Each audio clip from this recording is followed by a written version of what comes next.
memang kan untuk menyelesaikan persoalan sampah itu kan harus kita selesaikan di sumbernya. Di hulunya. Iya, di sumbernya. Sumber sampah kita dari mana? Memberikan pemahaman kepada masyarakat bahwa sampah kalau tidak dikelola itu akan jadi masalah. Iya. Tetapi kalau dikelola bisa meningkatkan kualitas lingkungan, kemudian meningkatkan nilai sosial, dan yang ketiga adalah ada nilai ekonominya. Di ini warga sempat berdiri, ada satu warga itu, Pak, nggak usah banyak bicara di sini, Pak. Di sini tidak butuh bicara, Pak. Di sini butuh uang. Nah, bayangkan pekerjaan paling sulit waktu itu adalah memang bagaimana merubah pola pikir, mindset daripada masyarakat. Masyarakat tidak salah kalau ada yang buang sampah karena dia tidak tahu. Kalau kita tidak antisipasi sampah kita dari awal, maka TPA itu akan jadi gunung, jadi bukit.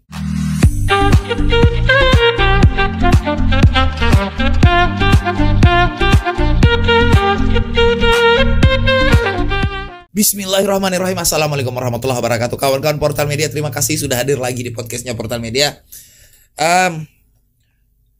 Portal Media tuh punya pemikiran ngurus kota itu tidak mudah, agak rumit mengurus kota itu.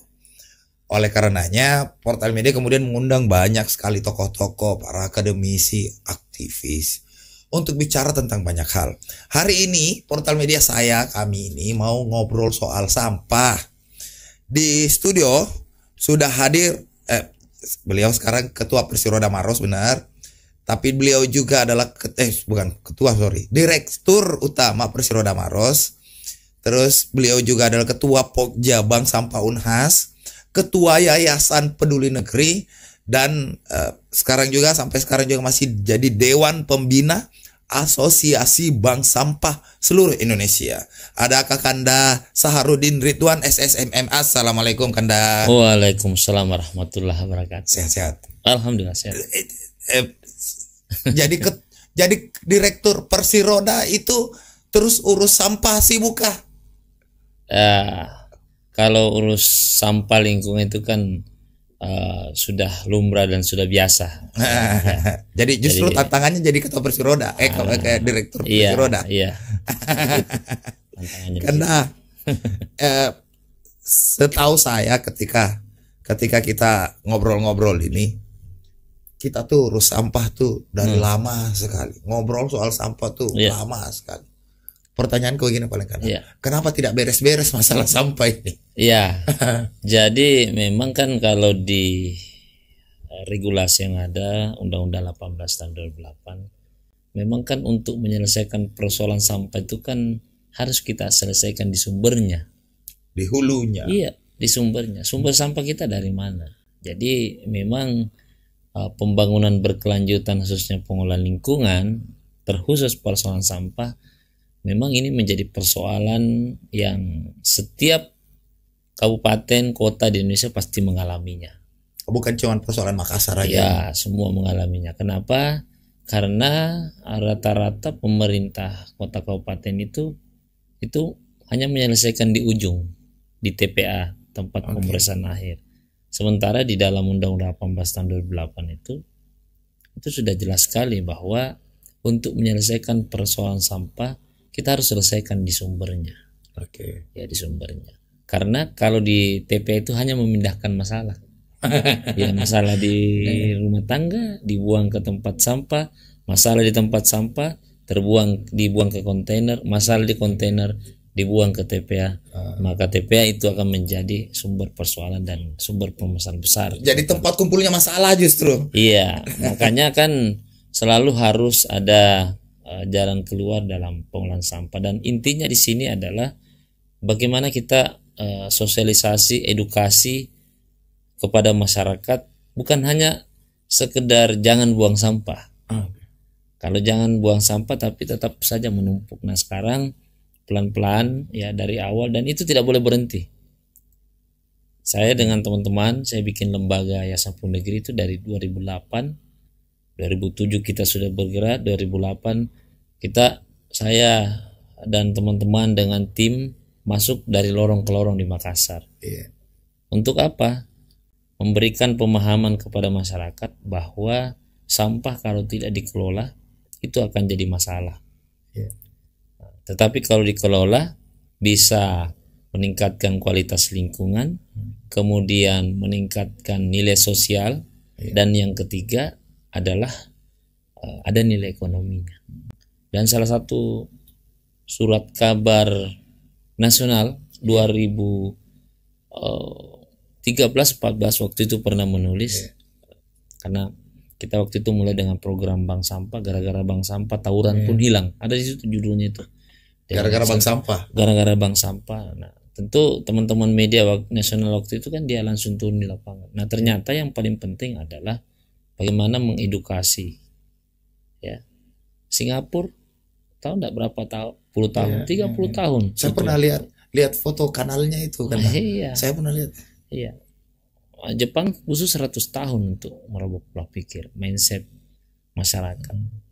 Nah, kita tidak boleh berhenti dari sini. Makanya yang utama itu adalah memang kalau dari regulasi ya, Indonesia ini juara satu sebetulnya. Iya. Paling jago bikin aturan. Regulasi yang ada, tetapi memang implementasi ini. Makanya ada disebut pembangunan berkelanjutan dan pembangunan lingkungan hidup yang berwawasan lingkungan lah. Berwawasan lingkungan itu tidak sekedar jangan buang sampah di sembarang tempat. Satu contoh, dulu ada kawasan di dekat ini Pelabuhan Poter. Ada satu kelurahan di situ, Kecamatan Ujung Tanah. Memang di situ namanya daerah pasang surut. Jadi kalau pasang sampahnya naik, surut sampahnya tinggal. Saya tuh pertanyaan saya, siapa yang buang sampah di belakang? Kan rata-rata masyarakat sendiri yang buang sampah di belakang. Kenapa seperti itu? Karena tidak ada wadah, tidak ada tempat sampah, kemudian ya banyak hal lah yang terjadi. Sehingga ketika itu saya datang, kemudian memberi sosialisasi edukasi. Saya waktu itu di ini warga sempat berdiri, ada satu warga itu, Pak, nggak usah banyak bicara di sini, Pak. Di sini tidak butuh bicara, Pak. Di sini butuh uang. Bayangkan. Tapi setelah saya perlihatkan kenapa kita dilarang buang sampah, ya di laut utamanya, kenapa kita dilarang bakar sampah? Karena kalau bakar sampah ada gas dioksin gas dioksin yang keluar dari asap-asap pembakaran itu yang bisa berpengaruh ke kesehatan. Seperti itu. Kenapa kita diminta untuk tanam pohon, kemudian ada bunga-bungaan? Itu yang kami jelaskan. Bukan bahwa pakai taman, harus bikin taman depan rumah, tanam pohon, ada pot depan rumah untuk lomba dan segala, bukan seperti itu. Bahwa itu adalah sumber oksigen kita. Pot bunga itu supaya dia bisa menyaring CO2 dari kendaraan, racun-racun kendaraan. Kemudian bakar sampah, dan ternyata mereka lebih takut bahaya sampah ketimbang ketimbang aturan-aturan. Nah, inilah pentingnya pendidikan lingkungan hidup. Ya. Pendidikan lingkungan hidup itu dari awal preschool itu penting. Untuk apa? Supaya anak kita paham, tahu. Ya, di luar negeri katakan misalnya Jepang kan dia sudah diajarkan bagaimana memilah sampah, bagaimana sifat sampah ini kalau kita tidak kelola. Itu yang harus sebetulnya kita terapkan. Dan saya dulu awal-awalnya tuh saya sempat ke Surabaya waktu masuk Bu Risma wali kota itu, saya jalan. Kan salah satu proyek bank sampah yang paling berhasil katanya Surabaya. Ya, pengelolaan lingkungan. Jadi di sana memang itu yang saya lakukan di 2008. Saya membentuk namanya tim motivator. Motivator itu saya rekrut dari adik-adik mahasiswa dari kampus, dari Unhas, UNM, dari UIN waktu itu kan. Itu saya rekrut mereka. Kemudian saya dalam tanda petik saya cuci otaknya bagaimana merubah mindset pola pikir masyarakat dalam pengolahan sampah. Bahkan dulu di lembaga saya kan ada juga menangani tentang PHBS, perilaku hidup bersih sehat. Itu juga kami rekrut dari anak kedokteran, dari ini kita rekrut. Untuk apa? Untuk kita latih mereka bahwa mereka nanti akan turun ke lapangan, masuk dari lorong ke lorong, melakukan pendataan bagaimana mekanisme pengolahan sampah yang selama ini mereka lakukan, Kemudian kita atur ulang, oh seperti ini yang cocok, seperti ini, jalan keluarnya seperti apa, itu kita berikan ke masyarakat.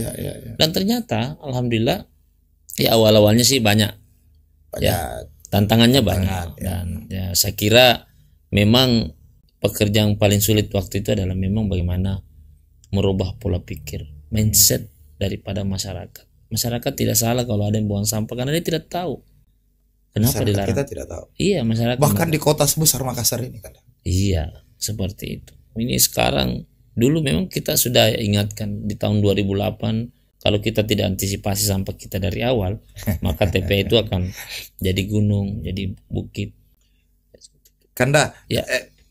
Bicara tentang edukasi itu, ya. Kanda, itu kan jangka panjang, Kanda. Ya. Jargon 3R apa? Reduce, recycle, reuse, recycle. Ya. Itu kan terus terang saja saya itu udah pernah jauh dengar barang ini.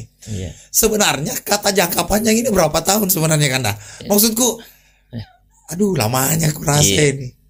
Memang makanya itulah saya maksud bahwa negara-negara maju saat ini saja kan butuh waktu toh. Butuh waktu. Makanya saya selalu singgung bahwa kenapa kami ada program perilaku hidup bersih sehat. 9 indikator PHBS itu, 8 indikator di sekolah, salah satunya adalah pengolahan sampah. Karena kalau lingkungan jorok, lingkungan kotor pasti berpengaruh ke sektor kesehatan, berpengaruh kepada sektor ekonomi, berpengaruh kepada sosial. Kita bikin bank sampah waktu itu, kenapa harus ada bank sampah? Karena dengan bank sampah, pertama, masyarakat tidak akan ada lagi yang buang sampah. Teorinya begitu kan? Ya, tidak akan ada buang sampah karena kalau ini yang saya lakukan ya, lihat di lapangan, karena dulu kan saya memang banyak masuk dari lorong ke lorong sebelum saya aktif di lingkungan seperti itu. Nah, saya melihat memang ternyata masyarakat ini butuh edukasi, butuh sosialisasi. Maka waktu itu sistemnya adalah kita rekrut motivator jalan ke lorong-lorong, gang-gang, RW, RT, cari masyarakat atau tokoh masyarakat yang berpengaruh di wilayah itu untuk kita jadikan apa? Calon fasilitator lingkungan. Nah, kemudian fasilitator lingkungan ini kita latih bagaimana mereka bisa menjadi penggerak-penggerak lingkungan di wilayahnya. Penggerak lingkungan wilayahnya. Nah, di situ dulu kami memang setiap tahun lombakan. Dan itu mohon maaf waktu itu memang kami tidak mengelola dana APBD, tidak ada, 1 sen pun tidak ada sampai sekarang. Tidak ada. Nah, dengan harapan waktu itu ketika ada motivator ini, kami kan kerjasama dengan beberapa satu lembaga memang yang membantu kami untuk itu, dan saya berharap ini bisa mempengaruhi kebijakan dari pemerintah. Nah, memang yang dikatakan untuk bagaimana bisa berkelanjutan program bank sampah ini atau pengolahan sampah ini ada 5 aspek yang tidak boleh dipisahkan. Kadang-kadang ini kalau dipisahkan, tidak berkelanjutan. Pertama, itu regulasi. Ya, dari pusat sampai ini regulasi. Regulasi itu harus jelas, punya sasaran, tujuan bagaimana pengurangan dan penanganan sampah bisa berjalan dengan baik. Regulasi ini bisa kita checklist kah? Udah ada kah? Nah, kan kalau secara dari atas kan ada undang-undang. Undang-undang 18 tahun 2008. Kemudian untuk memperkuat itu ada PP 81. Kemudian ada lagi yang terakhir itu 2017 itu peraturan presiden tentang pengolahan sampah rumah tangga dan sampah sejenis sampah rumah tangga. Itu kebijakan dan strategi nasional, Jaktranas, istilahnya Jaktranas. Kemudian diturunkan menjadi Jakstrada oleh pemerintah provinsi, menjadi Pergub. Kemudian diturunkan lagi di kabupaten kota menjadi Perbub dan Perwali. Kebijakan strategi daerah dalam pengolahan sampah rumah tangga dan sampah rumah tangga. Di situ ada 2. Bagaimana capaian pengurangan 30% sampai tahun 2025 dan 70% penanganan sampai tahun 2025. Nah, ini kan dilihat oleh oleh pusat. Tapi apa yang terjadi? Banyak juga di atas kertas untuk mencapai itu tidak sampai ke bawah. Yang kedua, regulasi. Setelah regulasi adalah kelembagaan. lembaganya. Organisasi. Oke. Kita di Makassar sebetulnya secara organisasi bagus sekali, Mi. Secara organisasi. Iya, karena kenapa saya katakan ada kepala seksi kebersihan di setiap kecamatan, ada kepala seksi kebersihan di kelurahan. Kami waktu itu konsepnya sebetulnya tugas utama dari kepala seksi kebersihan di kecamatan, di kelurahan itu adalah membuat peta potensi sampah di masing-masing kelurahan. Kemudian tugasnya kasih kebersihan di kelurahan membuat data potensi sampah di masing-masing RW dan RT. Ya toh? Nah, kalau sudah ada ini harusnya misalkan kelurahan A sampah organiknya 50 ton per hari. Kemudian potensinya ya, karena dihitung dari jumlah penduduk dikali dengan 0,7 kg per hari per jiwa. Ada rumusnya lah. Ada. 30% itu adalah anorganik. Ini dipecah lagi. 70% ini organik. Saya katakan misalnya kecamatan Wajo ya, di sini ya. 70% organik dari mana? Organik dari sisa makanan. Organik dari pangkasan pohon, daunan dan segala macam. Nah, organik ini larinya kemana? Biasanya kan lari ke TPA. Padahal ini organik kalau dikumpul baik-baik itu ada pembelinya. Bisa untuk pakan. Ada. Bisa jadi pakan ternak.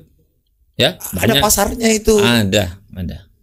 Bisa kita bikin pengolahan maggot dan segala macam. Pupuk juga bisa dikelola. Yang penting mau Ji.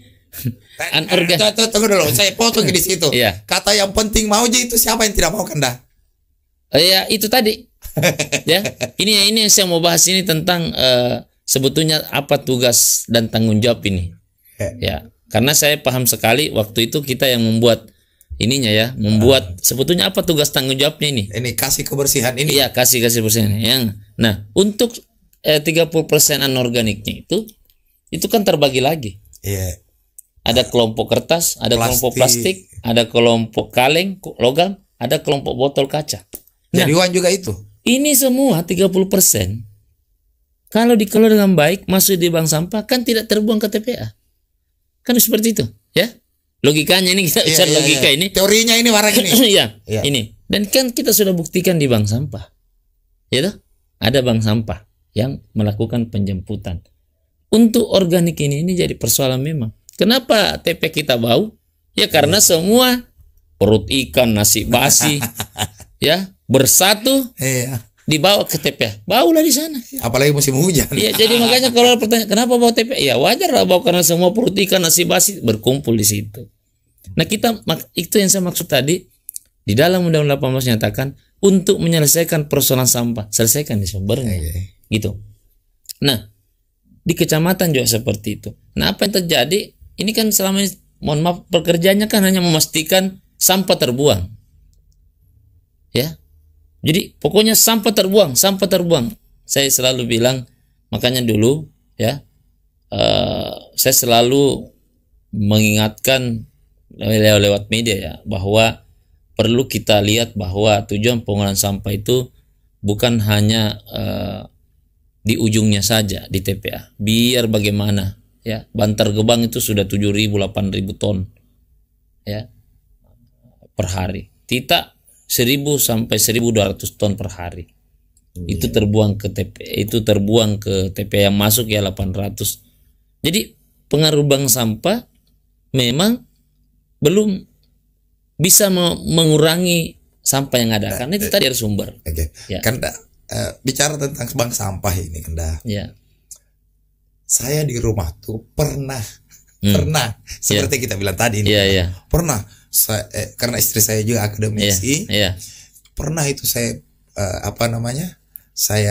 saya pilah itu tapi dua dulu kayak di Jepang kan 9 katanya 2 moron dulu 17 ada buku saya tahu 9 ternyata 17 2 moron dulu yang plastik itu rencananya saya mau jual di bank sampah curhat ini kan lo buang sampah yang anorganik, Ya. ada sebagian tetap saya kasih masuk di biopori, Ya. ada sebagian Organiknya, tetap saya buang ya. organiknya. Ya.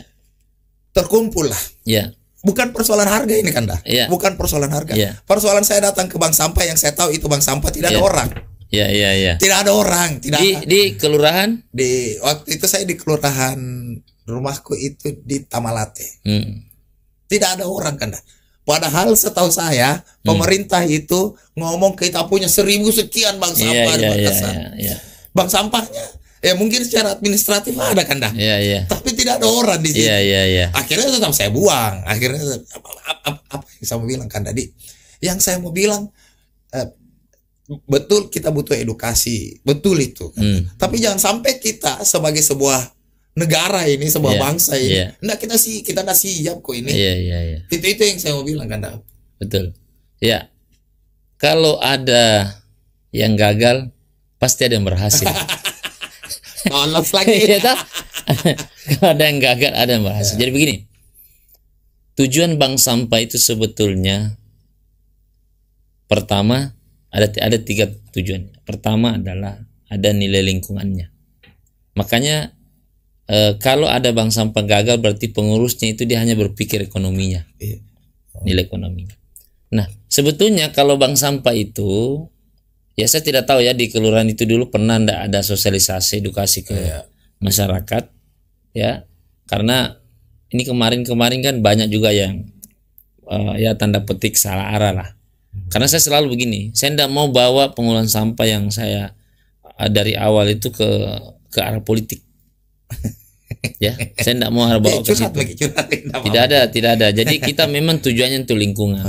Ya, karena kita bentuk ini memang betul-betul pada bagaimana mengurangi sampah yang terbuang ke TPA. Itu tujuan utama kami.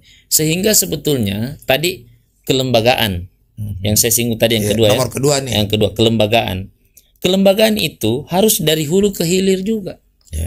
Makanya kehadiran kasih kebersihan, andaikan misalnya ya, dari awal dia mendata potensi sampah, ya potensi sampah yang bisa kita kelola. Nah kalau di Undang-Undang 18 kan itu mengatakan yang boleh terbuang ke TPA adalah residu. Residu itu kan tidak bisa diapa-apakan, itu. Nah sehingga kalau ini jalan, ya kalau ini jalan sebetulnya sedikit mami itu sampah yang terbuang ke TPA. Ya, nah apa yang mesti kita perbaiki? Saya selalu katakan ya di pemerintahan sekarang juga reorganisasi, ya kasih kebersihan. Cuman biasanya bila yang disimpan dikasih bos saya sudah mau pensiun kasihan. Yang sudah mau pensiun jadi seolah-olah ini karena dibawa ke kebersihan. Jadi image itu yang harus hilang. Image itu yang harus hilang. Padahal kalau ini terkelola dengan baik, pertama hitungannya ya, kalau satu kecamatan punya truk 10 2 red terangkut 6, 10 ton, 12 ton misalnya jalan, semua sampah terbuang. Tapi bayangkan kalau itu terkelola dengan baik, dan ini sudah coba di Untia waktu itu kan, Untia, desa Untia. Nah kalau anorganik, kertas, kelompok kertas itu ada 9 jenis yang dibeli bank sampah. Plastik ada 21 jenis yang dibeli di bank sampah. Logam ada 9 jenis.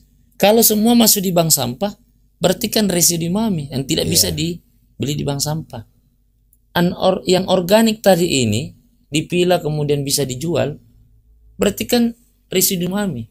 Nah dari 10 truk bisa menjadi 2 truk. Nah kalau 10 liter BBM-nya ya kali 10, berapa penghematan bisa dilakukan? Itu yang saya mau. Yang kedua, semakin banyak sampah yang terbuang ke TPA, itu anggarannya kalau tidak salah 10 miliar ya, setahu saya per tahun. Itu kalau semakin berkurang, jadi ada penghematan biaya ya dari sisi pengangkutan BBM-nya, soalnya segala macam ya. Kemudian di TPA juga berkurang. Maka itu bisa mengurangi beban biaya pengelolaan sampah dari hulu ke hilir. Luar biasa kan anggaran sampah di Makassar ini 2023-2024 Ada satu kecamatan 14 miliar, 13 miliar. Anggaran dikeluarkan hanya untuk buang-buang sampah. Ya, bayangkan kalau itu kita kelola. Nah, saya ambil contoh ya. Bank sampah, lembaganya kita singgung lembaga. Ada lembaga RW. Dulu kan ada program satu RW, satu bank sampah. Harapan saya kalau satu RW, satu bank sampah, bayangkan semua masyarakat itu memilah sampahnya, difasilitasi pemerintah, kemudian organisasi bank sampahnya itu dikelola oleh RW. Tidak usah semuanya bayar iuran sampah, langsung saya dipotong di situ. Dipotong situ. Nanti ada bank sampah induk. Jadi waktu 2015 kami mendorong pemerintah Kota Makassar membentuk namanya Bank Sampah Induk. Bank sampah kota gitu ya maksudnya. Bank Sampah Induk Kota. Bank Indonesianya lah bank sampah. Dan di sana ini itu di Tadopuli dulu kan bau sekali situ. Apa yang terjadi sekarang kan tidak bau Mi. Ada bank sampah, ada fasilitasnya, ada sarananya, ada mobilnya, disiapkan dana tahun pertama itu 3 miliar untuk pengolahan ini, 1 miliar itu untuk membeli sampah. 1 miliar membeli sampah. Karena UPTD itu kan langsung masuk ke PAD tuh. Tahu enggak berapa dulu itu tahun 2017? 3 miliar. 1 miliar untuk membeli sampah, masuk ke PD 3 miliar. Logikanya kalau kita ini bank sampah ini 200% loh itu naiknya. Kalau bank sampah dikasih misalnya 100 miliar untuk membeli sampah, apa yang terjadi di bawah? Bukankah masyarakat itu, pilih sampah tak ini? Jadi ada perputaran ekonomi di masyarakat, setiap menimbang ada nilai sosialnya, ya kan seperti itu. Kemudian ibu-ibu ibu-ibu itu 99% itu perempuan yang menjaga. Luar biasa bisa diberdayakan. Pertanyaannya begini Kanda. Kenapa paling kalau saya perhatikan kalimat-kalimat kalimat-kalimat ini Kanda, dulu itu apa yang terjadi? Apakah ini tidak berlanjut atau apakah ini misalnya kita kurang sosialisasi saja sebenarnya ke masyarakat ini atau bagaimana sebenarnya?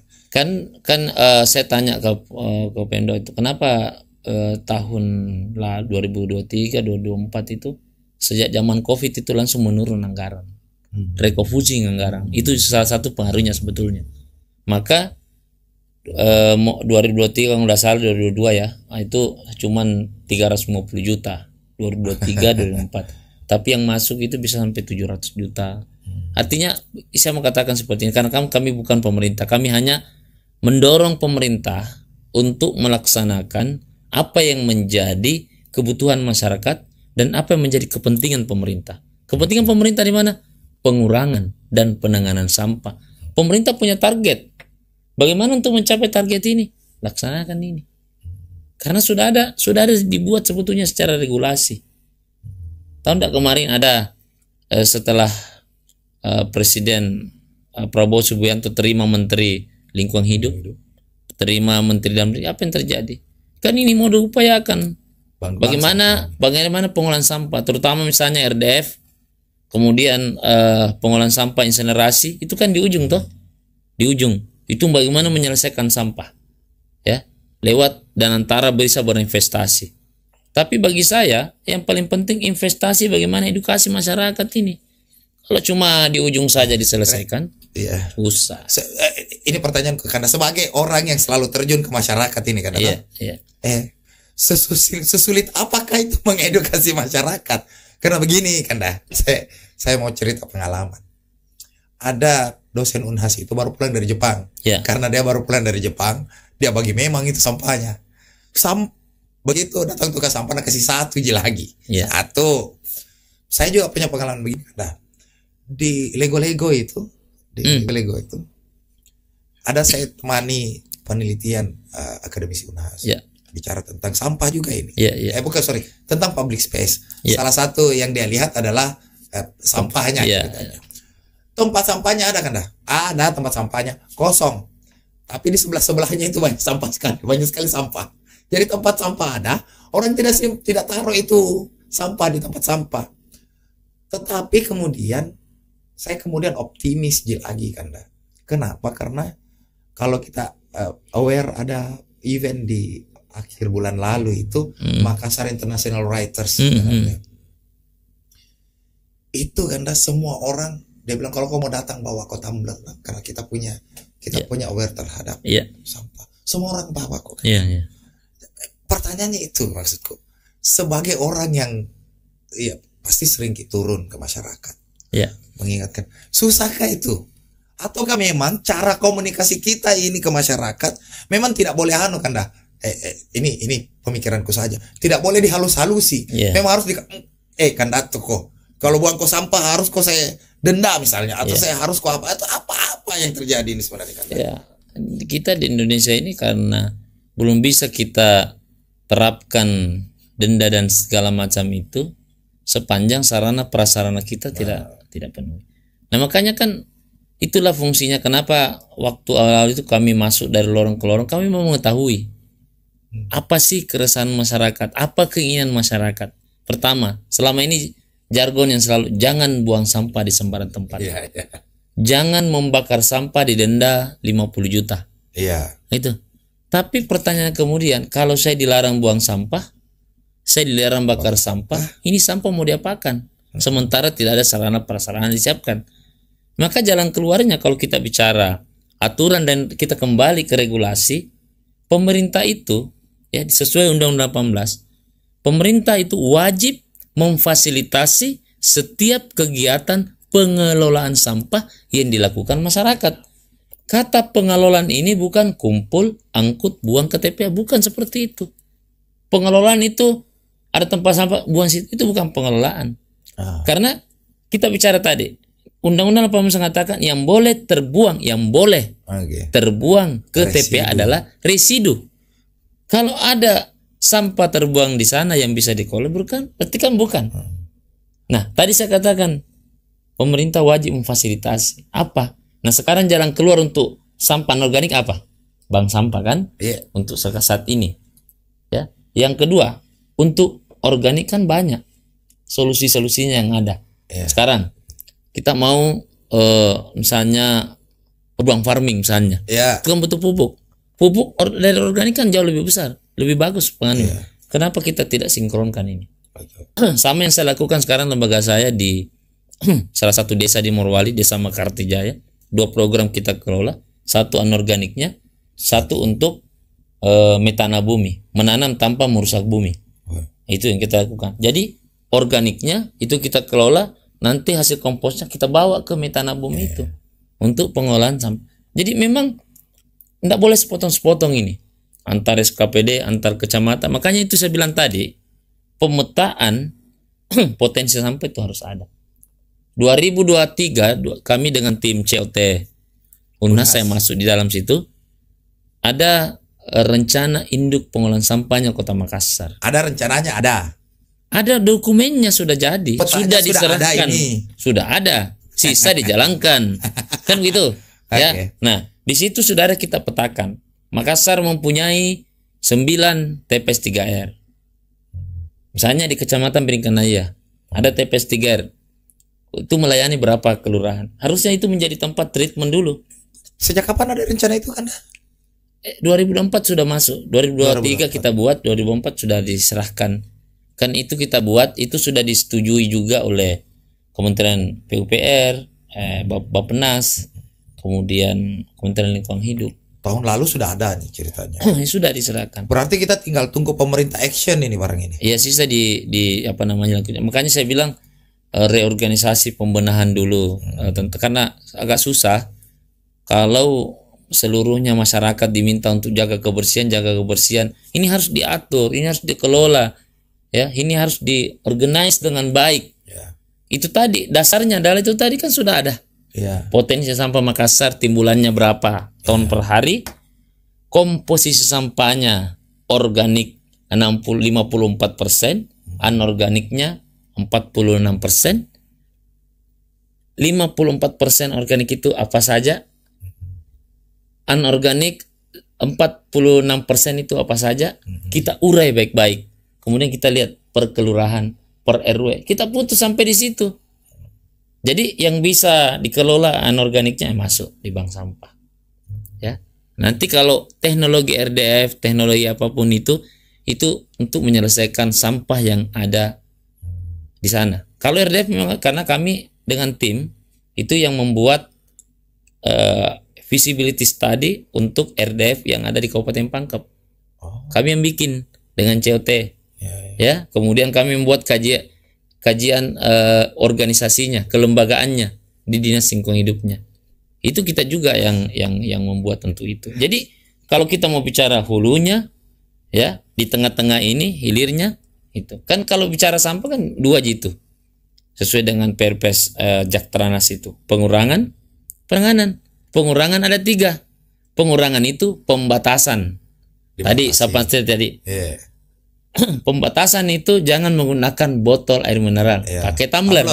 Dulu kan banyak itu. Oh, pejabat bawa ini, tapi berhenti toh. Tidak ada lagi sekarang. Itu. Bolehkah saya menyimpulkan masalah kita ini adalah satu eksekusi, yang kedua konsistensi. Itu. Sudah benar itu. Nomor berapa sebetulnya?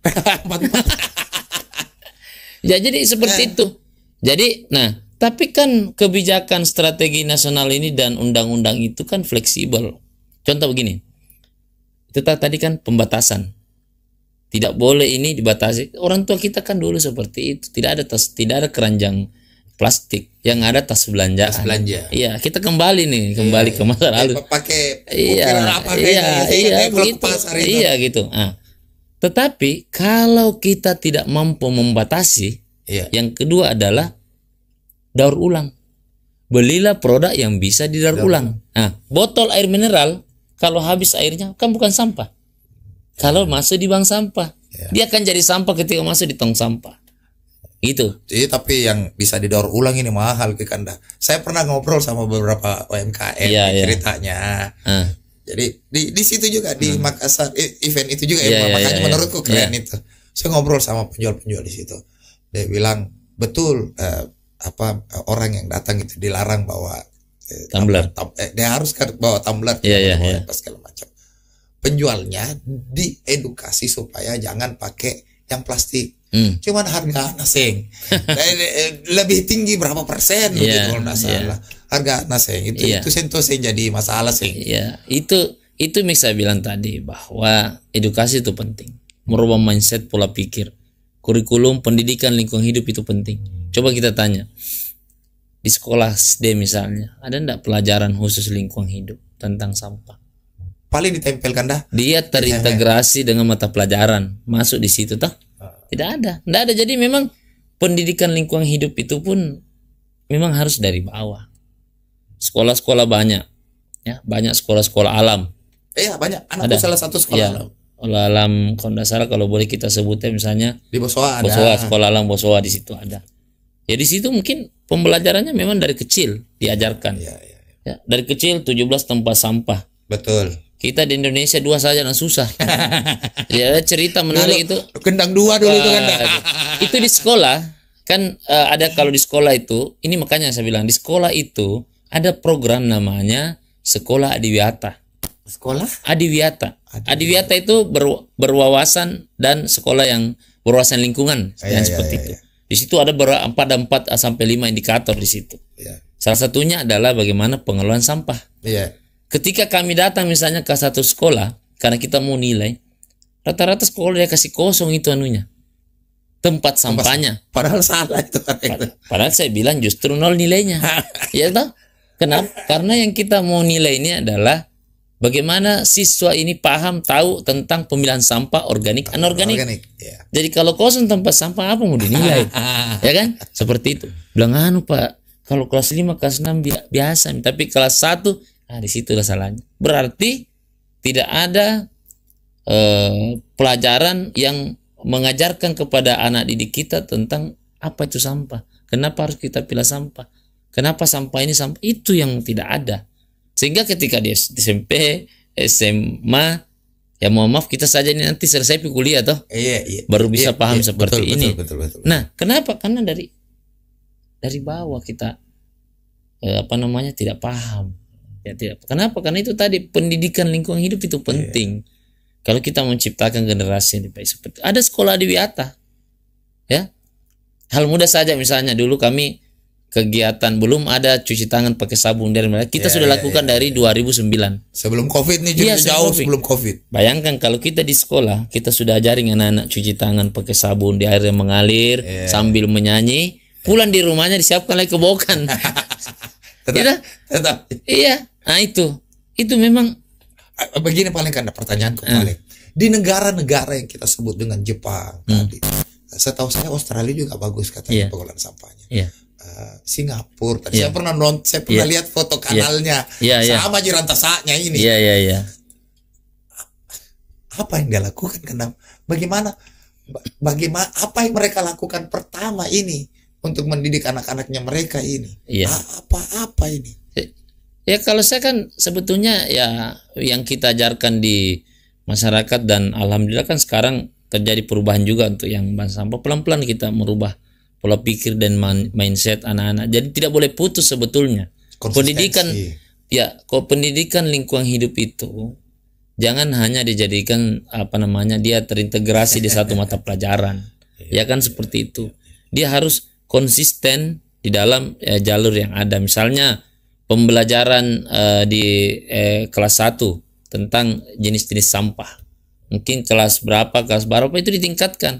Kelas 5, kelas 6 diajarkan lah bagaimana cara mengelola, mendaur ulang. Nah tadi yang kalau kita yang tentang daur ulang itu kan ada yang produk ekonomi produk tas misalnya itu kan harganya mahal atau lebih murah ini. Kemudian daur ulang juga itu kan bank sampah. Jadi kalau kita ini ya masuk di bank sampah aja semua sampah-sampah anorganik ini kan, untuk kebutuhan apa? Kebutuhan pabrik. Kenapa dulu Indonesia itu mengimpor plastik? Karena kualitas plastik kita kan dari TPA.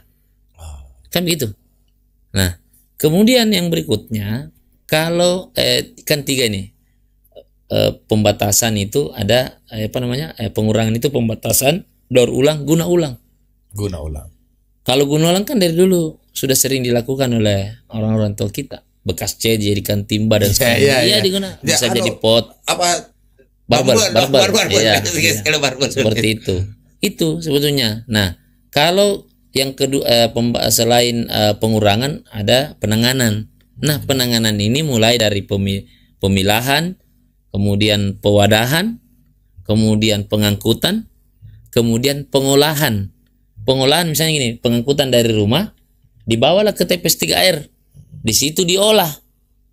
Di situ diolah, yang bisa didaur ulang, yang bisa dijadikan kompos, di situ jadi treatmentnya. Yang dibuang dari sini adalah residu. Barulah terakhir itu adalah TPA, tempat pemrosesan akhir. Jadi apakah kita mau bilang ini kan perspektif pemerintah kita kayak yang salah? Maksudku begini, ada program yang sekarang itu gratis bayar sampah. Ini sampah. Iuran sampah tuh gratis sekarang kan. Berarti kan harusnya logikanya kalau kita mau selesai di ujung, jangan kau terlalu banyak buang sampah ini. Dikasih naik harganya justru. Ya kan begitu logikanya kan begitu. Artinya orang dipersulit untuk buang sampah, kan begitu kan dipersulit untuk taruh sampah menuju ke TPA itu harus dipersulit. Harusnya dikasih naik harganya dong. Apakah yang kita mau bilang dari tadi ini perspektif kita kayak salah? Jadi memang begini, banyak pemerintah daerah menempatkan pengolahan sampah itu di program paling terakhir. Dulu saya kan sering menilai Adipura. Ketika saya ke satu daerah dulu, saya lebih banyak ke timur Maluku Utara Jadi cara saya menilai itu adalah ketika saya datang pasti bersih kotanya. Datang tim penilai. Tim penilai ini. Saya bilang pasti bersih. Saya ke sekolah pasti bersih. Tapi kemudian saya bicara dengan dinas lingkungan hidupnya, saya ketemu bupatinya. Mana DPA-nya? DPA, anggaran untuk. Kalau tidak ada anggaran untuk pengolahan sampah, pengolahan lingkungan, lalu anggaran yang digunakan untuk membersihkan ini dari mana? Nah, ini harus ada yang ketiga tadi. Setelah pertama regulasi, organisasi, pembiayaan. Harus ada pembiayaan. Ada, kalau ada di peraturan Menteri Lingkungan Hidup itu namanya BLPS, biaya layanan pengolahan sampah. Berupa iuran kah, retribusi, itu adalah kompensasi dari pelayanan yang dilakukan oleh pemerintah. Pemerintah. Dulu sampah tukar beras, toh? Iya, ada dulu kan? Ada. Nah, saya bikin bank sampah. Semua bisa masuk di situ karena ketika kita menabung di bank sampah, jadi duit di situ 100.000, dia bisa jadi beras, dia bisa jadi uang. Saya menginterpretasikan seperti itu. Iya. Seperti itu. Dulu iuran sampah dibayar pakai sampah. Iya. Bagaimana caranya? Kan andai kan ini jalan seperti itu kan bagus itu. Misalnya 50.000, iuran sampah 25.000, tinggal dipotong.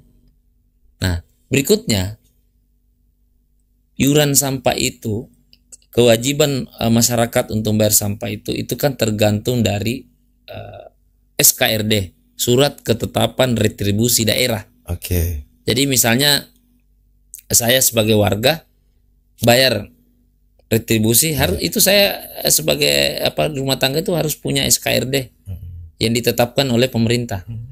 Ya. Tapi memang ada juga masyarakat memang dari dulu tidak bayar sampah karena bukan wajib retribusi karena tidak ada SKRD-nya, dan itu diatur. Jadi kalau misalkan tidak tercapai ya memang karena kurang, misalnya satu kecamatan 100.000, 10.000 aja SKRD-nya itu tonji. Makanya biasa ada yang lewat, ada yang kelebihan seperti itu. Yang berikutnya adalah sebetulnya saya tidak akan masuk ke iuran sampah, itu kan program ya. Program politik ya pemerintah yang ada sekarang. Kalau saya lebih konsen bagaimana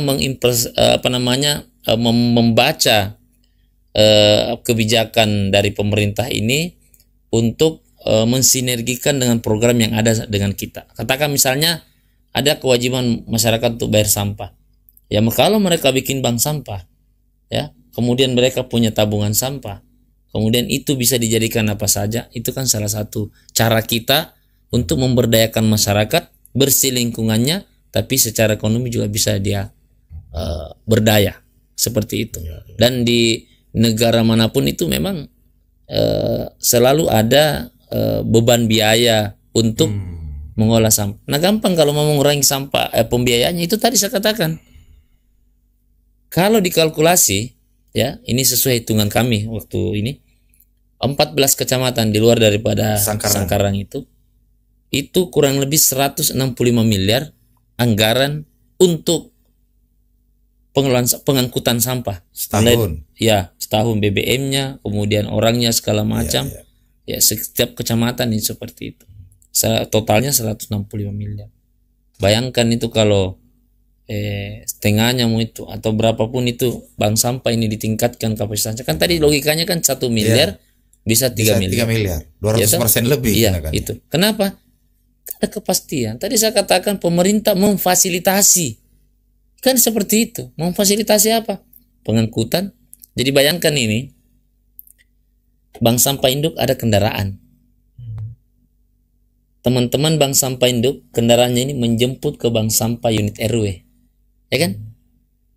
Masyarakat yang yang ngumpulin sampah di sini dibayar, kemudian dijemput. Kan berbeda kalau sampah terjemput kita bayar iuran. Iya.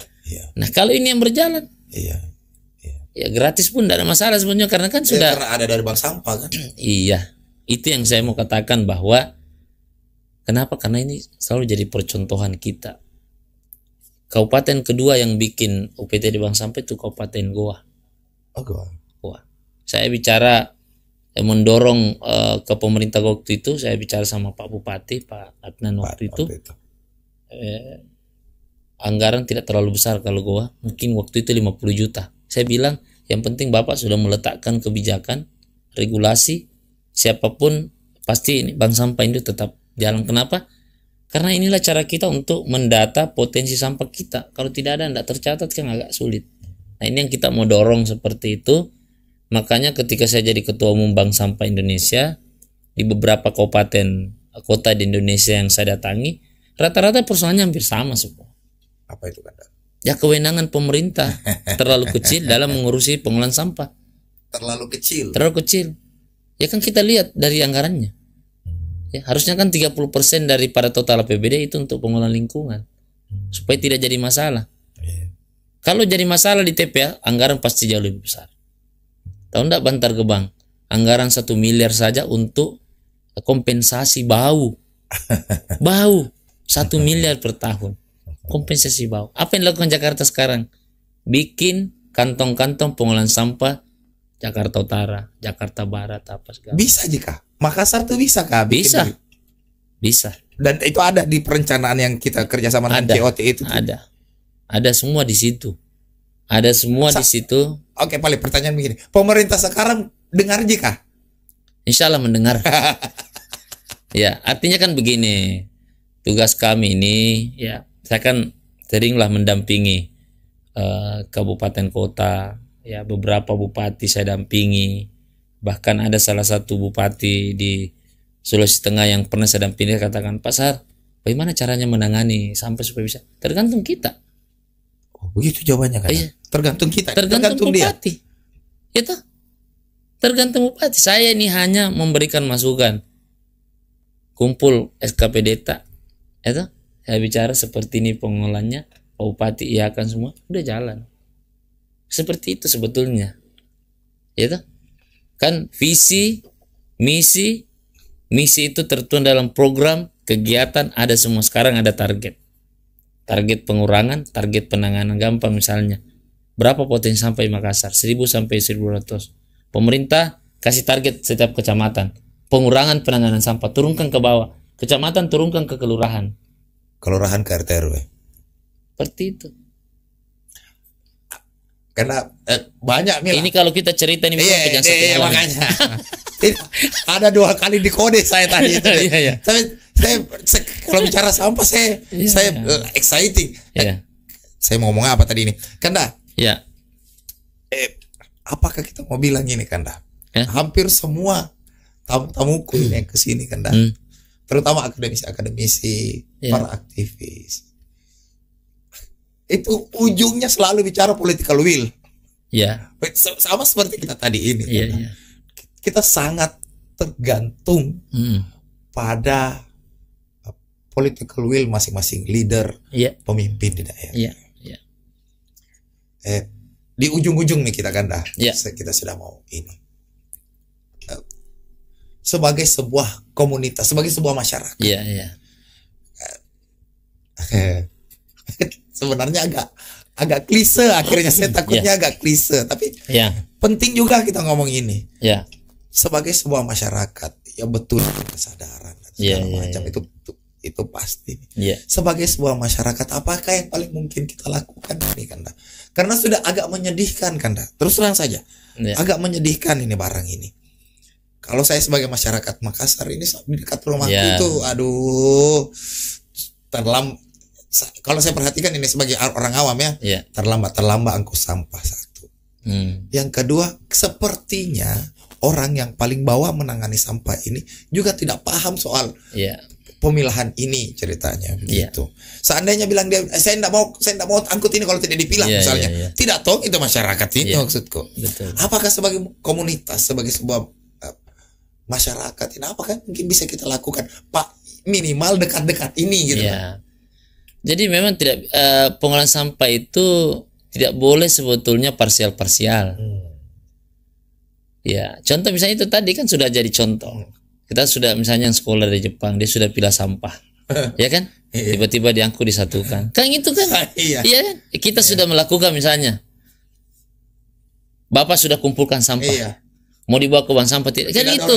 Itu maksud saya gini. Makanya untuk pengolahan sampah secara berkelanjutan ada 5 aspek yang sebetulnya harus kita pegang bersama dan harus bersamaan bersama itu regulasi. Kedua tadi kelembagaan. Yang ketiga pembiayaan. Yang keempat itu adalah pemberdayaan. Yang kelima baru kita bicara teknologi. Oh terakhir itu. Terakhir pi. Kan yang paling penting ini kan semua ada jalan keluarnya. Dan itu saya banyak belajar di masyarakat. Kalau masyarakat kita edukasi, contoh misalnya, kenapa satu rumah satu pohon? Kenapa itu? supaya bersih, supaya hijau, kan begitu. Iya, iya. Tapi ketika kami turun, bukan itu jawabannya. Kenapa mesti ada pohon? Karena itu adalah sumber oksigen kita. Pohon yang usia 45 tahun itu menjadi oksigen gratis bagi masyarakat, bagi manusia, daripada kita beli oksigen di mana? Iya, iya. Di rumah sakit. Kenapa mesti ada pot-pot bunga? Karena itulah yang akan memfilter ini asap kendaraan sehingga tidak masuk rumah. Beda pendekatannya kalau kasih keluar ke bungamu mau penilaian. Beda tah? Iya. Itu sebetulnya yang harus kita. Kenapa? Karena pendidikan lingkungan hidup kita tidak ada. Makanya salah satu cara itu. Nah, alhamdulillah sekarang ada motivator kami tetap jalan, ada fasilitator kami. Itu sebetulnya harus dipertahankan. Yang kurang ini itu seperti itu.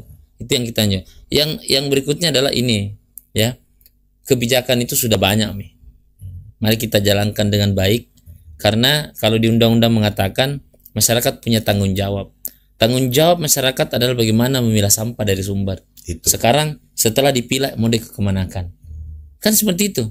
Nah, dengan adanya konsep yang sudah ada sebetulnya dari sisi perencanaan itu sudah sangat bagus sekali, karena kita bicara tentang pengolahan sampah dari hulu ke hilir. Dan berbagai pengalaman yang saya lakukan, terakhir kami dampingi Bontang bikin juga Jakstradanya. Itu juga seperti itu, sama semua persoalannya semua, ya. Nah, inilah yang kita mau sebetulnya, tidak melihat siapa pemerintahan saat ini, siapa ini. Betul. Jelas mari kita melihat bahwa persoalan sampah di Kota Makassar ini adalah persoalan yang harus kita tangani bersama. Ini tanggung jawab kita semua kok ini. Dan mari kita jadikan sampah sebagai potensi. Ya. Contoh RDF, mahal itu loh RDF. Karena dia bisa menjadi pengganti batu bara. Ya, bisa dimix dengan batu bara. Ya. Itu artinya kalau kita bicara dari hulu ke hilirnya, bisa kita sama-sama untuk bekerja. Jangan SKPD tidak boleh parsial-parsial juga. Teman-teman misalnya dulu bikin kompos di TPS 3R, tidak ada yang beli. Kan begitu? Iya. Akhirnya tidak jalan. Padahal ini kan harus diputar dananya ini. TPS 3R itu baru bisa hidup kalau ada iuran yang dibayar oleh masyarakat untuk ini. Tapi kalau digratiskan iurannya, berarti didanai ini TPS 3R-nya untuk mengelola sampah, karena biaya operasional pengolahan sampah itu tidak sedikit. Ya. Oke, terakhir Kanda. Ya. 3 kali mah ditegur. Terakhir Kanda. Kalau jalan semua konsep tadi ini. Iya. 1 tahun ke depan pengelolaan sampah Makassar bagaimana? Ya, kita tidak bisa bicara 1-2 tahun ke depannya.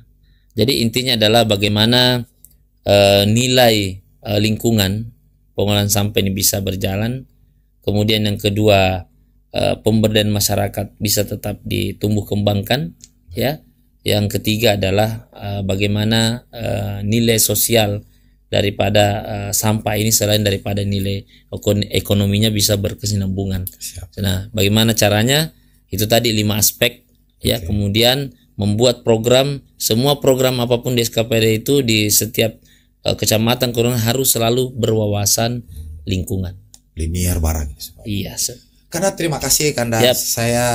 Kita terima undangan kok mau bicara sampah. Siapa tahu besok-besok ada isu sampah lagi, saya undang Kilai Kanda. Pokoknya saya ini kalau dilihat orang, siapa mau lihat sampah ya, sampah. Jadi muka aku ini mungkin kayak apa ya?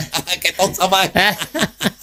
Ya, terima kasih, terima kasih. Ya. Kawan-kawan Portal Media, terima kasih sudah hadir lagi di podcastnya Portal Media. Tolong taruh di kolom komentar siapa yang harus kami undang lagi di podcast ini. Saya Sal pamit, billahi taufiq wal hidayah. Assalamualaikum warahmatullahi wabarakatuh. Waalaikumsalam warahmatullahi wabarakatuh.